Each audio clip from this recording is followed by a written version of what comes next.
अब कुत्ता एक्सक्यूज में समझेगा? अरे बोलो तो जम के, प्लीज समझेगा? Please please excuse.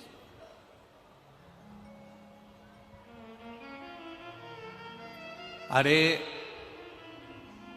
कुत्ता को भगाना है तो देसी में बोलना। हट!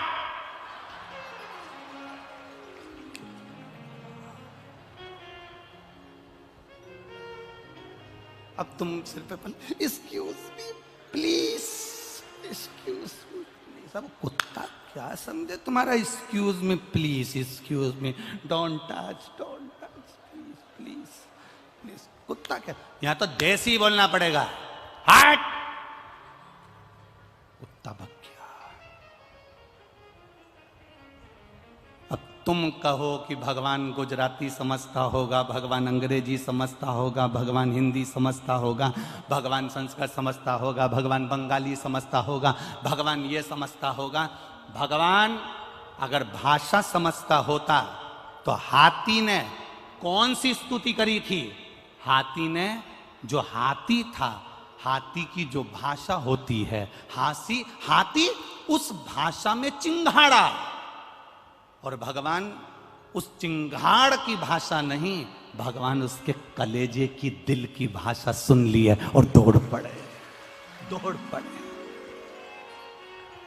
चींटी को कष्ट होता है, वो हिंदी अंग्रेजी नहीं बोलती, कोई भाषा नहीं बोलती, चींटी का दिल दुखता है तो परमात्मा सुनता है। गौ माता को कष्ट आता है, गाय रोती है तो परमात्मा सुनता है। कुत्ते को अगर तकलीफ होती है, कुत्ता चिल्लाता है, उसकी भाषा कोई नहीं जानता, पर परमात्मा दिल की भाषा जानता है। आप कितनी भी स्तुति कर रहे हो, कितनी भी प्रार्थना कर रहे हो, 4 घंटे आंख बंद करके बैठे हो, 2 घंटे से माला पकड़ कर बैठे हो, भगवान को उससे कोई मतलब नहीं होता। भगवान को केवल तुम्हारे दिल से मतलब होता है। तूने कितनी देर मेरे से दिल लगाया है, तू कितनी देर मेरा स्मरण करी है, तू मुझे मन से कितना पुकारा है। तूने मुझे एक बार अगर दिल से पुकारा होता तो मैं तेरे सम्मुख में खड़ा होता। तूने मन से कब पुकारा? पत्राएं हैं, देखिए।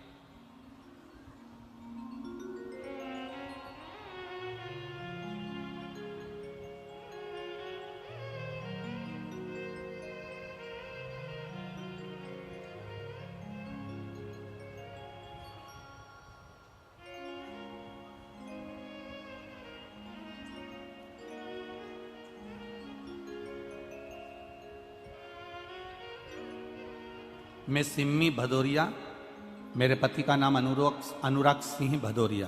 कहीं बैठी हो सिम्मी जी तो हाथ हिला सकती है। मैं सिम्मी भदौरिया, दिख गए?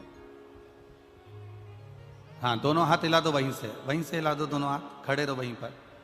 मैं सिम्मी भदौरिया, मेरे पति का नाम अनुराग सिंह भदौरिया। मैं गांव मानहड़, जिला भिंड से आई हूँ। मेरा मायका गांव काकन डांडी, जिला मैनपुरी में ही है। गुरुजी, मेरे सिर में ट्यूमर हो गया था, इसका ऑपरेशन ग्वालियर में हुआ। ट्यूमर की जांच कराई तो उसमें कैंसर निकला। ग्वालियर से डॉक्टर ने दिल्ली AIMS में रेफर कर दिया। इलाज कराते कराते मेरा कैंसर कई जगहों पर फैल गया था। मैं 4th स्टेज के कैंसर में पहुंच गई थी।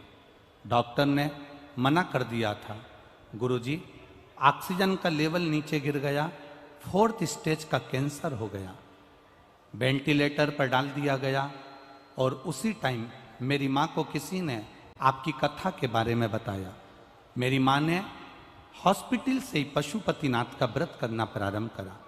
बेलपत्ती शिवजी पे चढ़ी हुई लाकर मेरी माँ ने मेरे वेंटिलेटर पर पलंग के अंदर तकिए के नीचे रख दी। शिवजी पर चढ़ा हुआ जल मेरी माँ मेरे शरीर पर लगा देती। समय बीता गुरुजी, धीरे धीरे मुझे होश आया, वेंटिलेटर से उतरी और मेरी माँ डॉक्टरों से बात करी। डॉक्टर ने कहा इसका कोई भरोसा नहीं है क्योंकि ये जिंदा नहीं रह सकती, क्योंकि 4th स्टेज का कैंसर पूरे शरीर में फैल गया। तब मेरी माँ ने डॉक्टरों से कहकर विनती कर कर उसको घर लेकर आई और शिवजी पे चढ़ा हुआ जल और बेलपत्री मुझे खाने को देना चालू करी।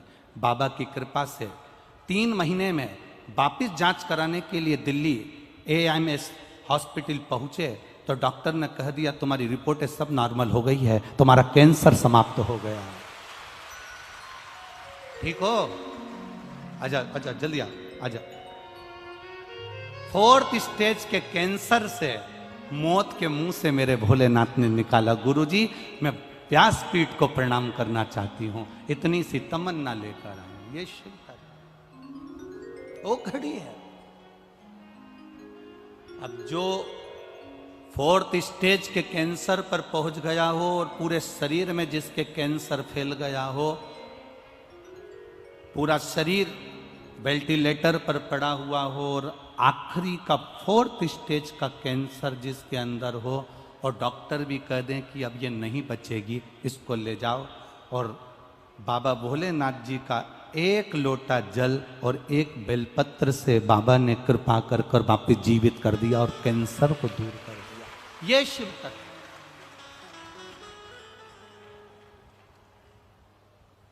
ये ओघड़ी है। खाली न जाता कोई दर से तुम्हारे, खाली न जाता कोई दर से तुम्हारे,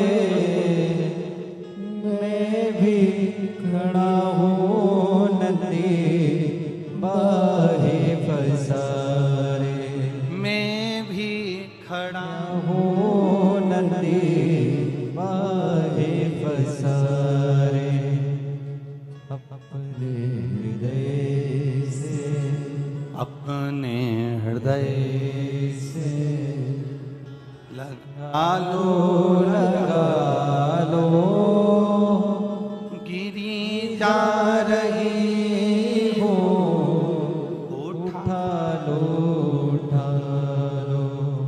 4th स्टेज का कैंसर हो और 4th स्टेज के कैंसर पर भी डॉक्टर कह दें कि तुम समाप्त की ओर हो, प्राण छूट रहे हैं तुम्हारे, और विचार करिएगा कि उसको हाथ पकड़कर मेरे भोलेनाथ जी पार उतार दिए हो, तो जरा विचार करिएगा कि जीवन की घड़ी में शिव तत्व कितना काम आ सकता है।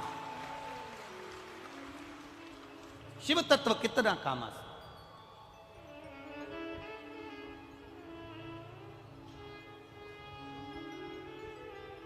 एक शिव की भक्ति, एक शिव का विश्वास, एक शिव का भरोसा हमारी जिंदगी को सार्थकता दे।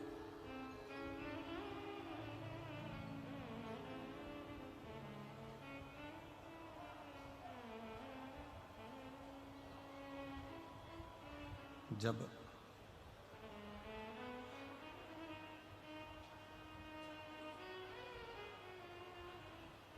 शिव की अविरल भक्ति की ओर हम बढ़े,